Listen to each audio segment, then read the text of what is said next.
We're going to call to order the September 30th, 2010 meeting of the West Sacramento City Council and Redevelopment Agency and Financing Authority. I'd like to invite our guests to join the council in the Pledge of Allegiance, which today we'd like to ask Mr. Bill Panos to lead the council and guests. To the flag of the United States of America, and to the republic for which it stands, one nation, under God, indivisible, with liberty and justice for all.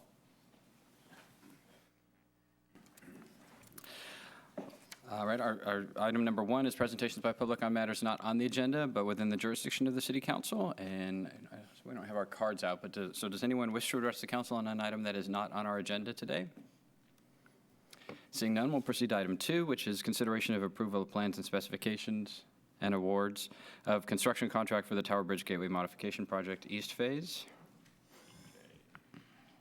Mr. Davidson.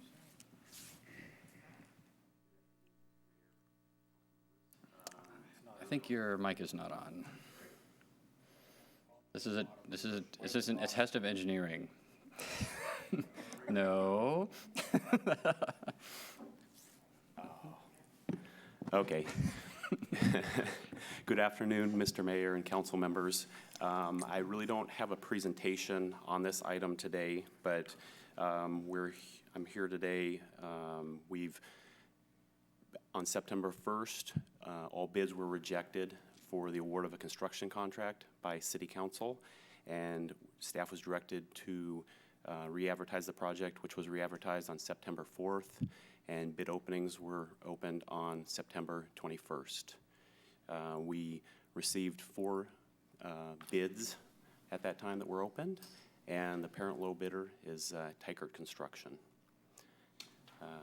And we are asking for approval of the plans and specifications, as well as award of a construction contract to Tykert Construction. All right, thank you. Questions? Mr. Christoph. I do. Usually it's been past practice that a 10% contingency be allowed. Why is there 15 in this? There's 15% because what we've been running across along West Capitol Avenue and out in the Bridge District, there's a lot of unknowns. We're running across in underground, whether it's concrete, old concrete highway. So that's one of the factors. Another factor is the contractors bid it so tight that they're looking for change orders as well, that something could have been missed.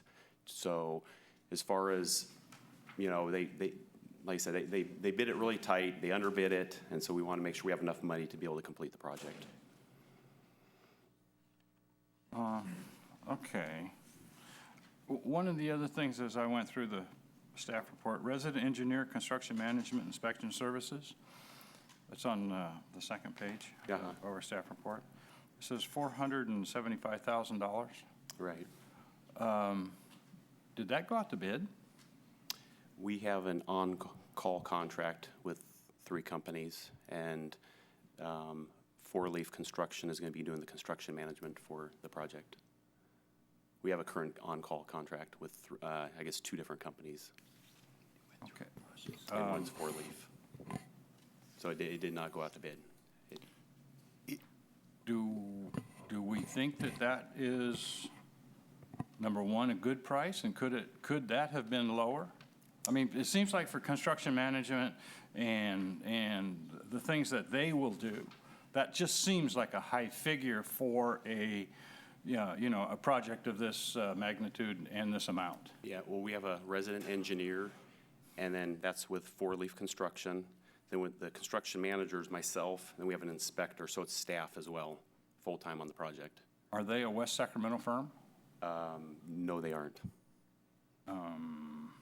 Okay, I mean, that would be, I mean, I'm going to go ahead and support this, but I mean, in the future, that would be an issue for me, because I know we have some construction management people and engineering stuff that they can be, we have plenty of local folks that could do that. So, okay. That's not the 4 Leaf Construction that's on 15th Street? 4 Leaf is local, I'm sorry. Yes, or it's right next to my barber. Okay, I'm sorry. They are, my apologies. Okay. Mr. Johannesson? Yeah, I've got similar questions. One, as far as approving the Tiger contract, I don't really have a problem with that, but you're also asking us to approve the 6.4 million total, I think, right? The 6.4 million is, yeah, it's just a summary of all the costs. And yes, we are asking you to approve that. I think it's already all budgeted for the fiscal year 2009, 2010, with all of the different funding sources that we have identified. And so, yeah, we are asking that that's approved as well. Yeah, I think, we've talked time and time again at council, and we've got a couple programs going, the buy local, shop local. And, I think one of our priorities is to make sure that we're creating jobs here, particularly people that support the businesses in West Sacramento. There's a couple problems I see with how this is going. I'm not real sure why Tykert was unable to include identify any local businesses in their bid. I mean, isn't that a requirement? Was someone looking at this? And No, it isn't a requirement because of the funding that we have. We cannot require them to use local businesses, but we did require them to identify any. They didn't have any to identify, but we do work with them during construction to encourage them to use the local businesses. And even with the West Capitol Avenue streetscape project, there's times where there's unexpected things that they need, and they run to the local businesses to purchase those items. now, do you typically confer with the potential bidders in any conference and stress the need to do this? I'm just worried that it may not being stressed enough, and this may be an indication that's not really being stressed. We do let them know. We share that information with them that it's important to us, but it's their right to choose who they choose based on the lowest possible bid, and in putting that together, they choose the lowest costs. Right. So. All right, and then, I think to follow up Councilmember Christoph's point, this 475,000 is a large number, and I know, there's more discretion in service provision in terms of local hiring in connection with services. There's been a number of these types of contracts that have come before council, and we've asked to look at the potential of the bidders for these things to see basically what we view as a compliance with our buy local, shop local policy that I think we have here. Right. And I don't see any of that here. I don't know, what other West Sac companies were notified about this, or what the search that the city did to look at West Sac contractors. And it concerns me because, our priority here is to help build our job base, get people working here, and be able to support the restaurants and all the other services that we have. Right. So do we need to approve this at this point? Can we drop that 475 out of here and then come back later? That 475, four-leaf construction, it's probably about 20, they probably have about 150 to just under 200,000 in the contract. And like was mentioned after the fact, they are a local company. And then the rest is staff time, myself full-time as well as an inspector. So it's not a large chunk of the project, I guess. It's about 200,000, I guess. Okay. All right, thanks. Mr. Christoph? Yeah, as I said earlier, I'm going to support this. I mean, I think you've heard that, the council has some concerns about this and like to dot the i's and cross the t's in future stuff. Probably a little more, just pay a little bit more attention. This is a critical thing that we do today. I mean, we're in a position to where we've got a hotel project on the line, and this is an important part of that. There's a connection between these, and there's a connection between this and possibly the Build America bonds and some other things that we're really trying to do. So I believe we really do need to move this through. But at the same time, it's like I said earlier, as I read the staff report and things, it seems that There's some things we probably need to work on a little bit, and I think staff needs to just have an understanding that, this, number one, for me, the 15% is always going to be an issue, always, because that means somebody isn't sharpening their pencil ahead of time, and they're relying on some other kinds of circumstances to increase that an additional 5%, because it just seems really sort of strange. I know Mr. Beers has been pushing on this for 20 years now, and that is, it seems like when it's 10%, it stays pretty close to that 10%. When it gets to 15%, it's automatically 15%. And so there's something that really just doesn't pass that smell test in some respects, sometimes.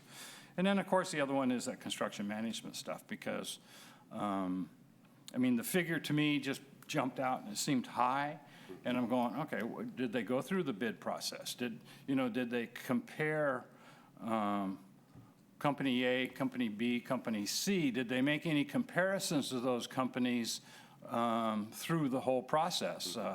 Can somebody else do that cheaper? And we did do that in bringing Okay. on an on-call contract. Oh, all right, Yes. okay, okay. Thank you. Well, we're having a special meeting because Mr. Beers had insisted that we get this project done on time because we're trying to avoid conflicting with interrupting the baseball season while delivering, as has been said, a really critical project that links the downtown to the Tower Bridge and the riverfront, that opens up the Bridge District, opens up the area that we're looking at for the hotel project. So this is a really critical one to get done, and it's really critical so that doesn't interfere with baseball, that we get it done fast. So I know Mr. Beers had insisted to come back right away, and you've all done that.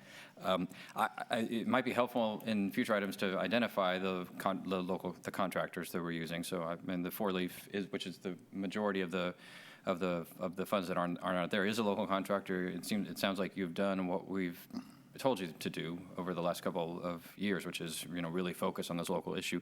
We can't give local preference on the construction contract because these are principally federal funds that we have been awarded through SACOG. So, and federal government doesn't allow that. But in the other provision we can, and it looks like we have as part of this contract. I do agree on the contingency piece. We need to keep an eye on it. The three top bids were all within a couple $100,000 of each other. They were all within the contingency apart. And we can't create an environment where it's okay to underbid, especially when you have had to bid twice on this now, right? So that, you've had two chances to sharpen your pencil and look at your numbers. And so the first explanation I'm comfortable with, which is we may run into what we ran into in the Bridge District and on West Capitol, lots of unknowns that no one could know about. That's appropriate.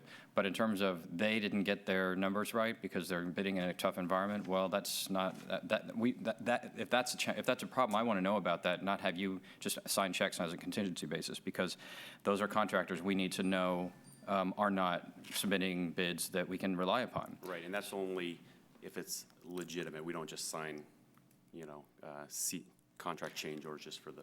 Sure, but we want to know whose bids are actually credible in the long run. So I certainly hope that we don't get a 15% number. I think all the concerns that have been raised are important ones, and it would also be helpful for your department if we get some information periodically, annually or something about what is the actual. I mean, we see sometimes when we accept projects at the end, but we don't get a inventory on an annual basis, for example. How much of the contingencies that we've approved on $500 million of projects are you actually using? So we don't see that information in a consistent way, and that might be helpful in either allaying our concerns or heightening them. But one way or another would allow us to be a bit more informed about what the real trends are here.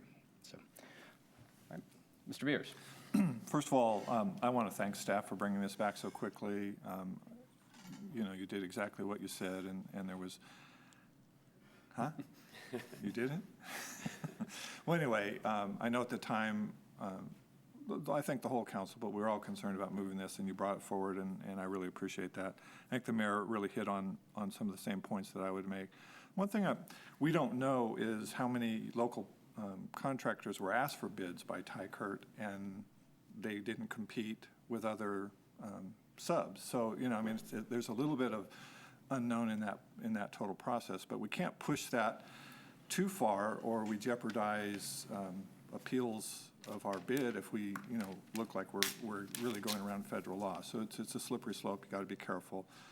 The one thing I've always advocated is to make sure that local businesses are very familiar with the bidding process, that they're educated on how to put bids together, because a lot of times, the sophistication of the actual person putting the bid together is going to make a difference. So to the degree we can provide technical support to local businesses when we're bidding out projects, that's fine.